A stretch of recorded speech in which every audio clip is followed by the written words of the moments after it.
کیا آپ کسی مشکل میں ہیں؟ کوئی حاجت ہے جو پوری نہیں ہو رہی؟ کیا آپ چاہتے ہیں کہ اللہ تعالیٰ آپ کی دعا فوراً قبول فرمائے؟ آج ہم بات کریں گے ایک ایسے وظیفے پر جو نہایت خاص، ازمودہ اور مجرب وظیفہ ہے، جسے بزرگان دین نے بے شمار بار آزمایا اور اس کے حیرت انگیز نتائج دیکھے۔ یہ وظیفہ ہر جائز حاجت کے لیے کیا جا سکتا ہے، چاہے وہ مالی مشکلات ہو، رزق کی تنگی ہو، شادی میں رکاوٹ، بیماری سے شفا یا کوئی اور مسئلہ ہو۔ یہ ویڈیو آخر تک دیکھیے تاکہ آپ اس وظیفے کو صحیح طریقے سے سمجھ سکیں اور اس کے فوائد حاصل کر سکیں۔ 21 شعبان کی رات برکتوں اور رحمتوں سے بری ہوتی ہے۔ یہ رات شعبان المعظم کے مہینے کی ایک عظیم رات ہے، جس میں کیے گئے اعمال، دعائیں اور وظائف خصوصی طور پر قبول ہوتے ہیں۔ نبی کریم صلی اللہ علیہ وسلم کا فرمان عاری ہے، یہ میرا مہینہ ہے اور رمضان اللہ کا مہینہ ہے۔ اس مہینے میں اعمال اللہ تعالیٰ کی بارگاہ میں پیش کیے جاتے ہیں، اس لیے عبادت میں کثرت کرنی چاہیے۔ 21 شعبان کو خاص طور پر عبادت، توبہ و استغفار اور دعا کرنے سے سال بھر رحمتوں اور برکتوں کے دروازے کھل جاتے ہیں۔ اس رات کو کیے جانے والے وظائف مشکلات کو دور کرتے ہیں اور زندگی میں آسانی پیدا کرتے ہیں۔ جو شخص اس دن سچے دل سے اللہ کو یاد کرے، اس کی مشکلات آسان ہو جاتی ہیں۔ حاجات اور دعاؤں کی قبولیت کے لیے یہ دن بہت خاص ہے۔ اگر کوئی پریشانی یا مسئلہ حل نہ ہو رہا ہو تو اس رات عبادت کرنے سے اللہ تعالیٰ اپنی خاص رحمت نازل فرماتے ہیں۔ یہ رات گناہوں سے معافی اور نیک اعمال کی قبولیت کا بہترین موقع ہے۔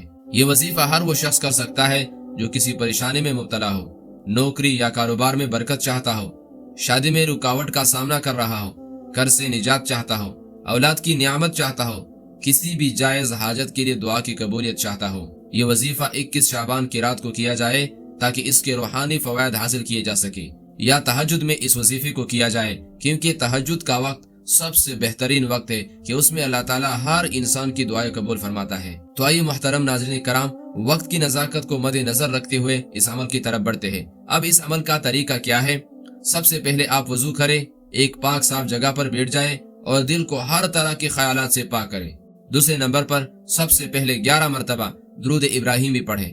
ایک بار ثواب کی نیت کے ساتھ میرے ساتھ بھی درود ابراہیمی پڑھیں۔ اللہم صل علی محمد وعلی آل محمد كما صليت على إبراهيم وعلى آل إبراهيم إنك حميد مجيد اللهم بارك على محمد وعلى آل محمد كما باركت على إبراهيم وعلى آل إبراهيم إنك حميد مجيد۔ 100 مرتبہ اللہ تعالیٰ کا بہت ہی پیارا نام یا ودودو پڑھے۔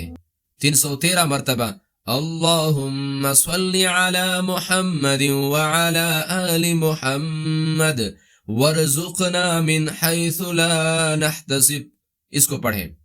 آخر میں 3 مرتبہ سورۃ الفاتحہ پڑھ کر دعا کریں۔ اللہ تعالیٰ سے دل کی گہرائیوں سے دعا کریں اور اپنی حاجات بیان کریں۔ اس عمل کو یقین اور اخلاص کے ساتھ کریں۔ حلال رزق کھائے اور کسی کا حق نہ مارے، کیونکہ دعا کی قبولیت کا دار و مدار نیت اور اعمال پر ہوتا ہے۔ جو لوگ اس عمل کو سچے دل سے ادا کرتے ہیں ان کی دعا جلد قبول ہوتی ہے۔ بے شمار لوگوں نے اس کا تجربہ کیا ہے اور حیرت انگیز نتائج دیکھے ہیں۔ اگر آپ بھی چاہتے ہیں کہ آپ کی تمام حاجات، جائز حاجات پوری ہو جائے تو اس عمل کو آج کی رات ضرور کریں۔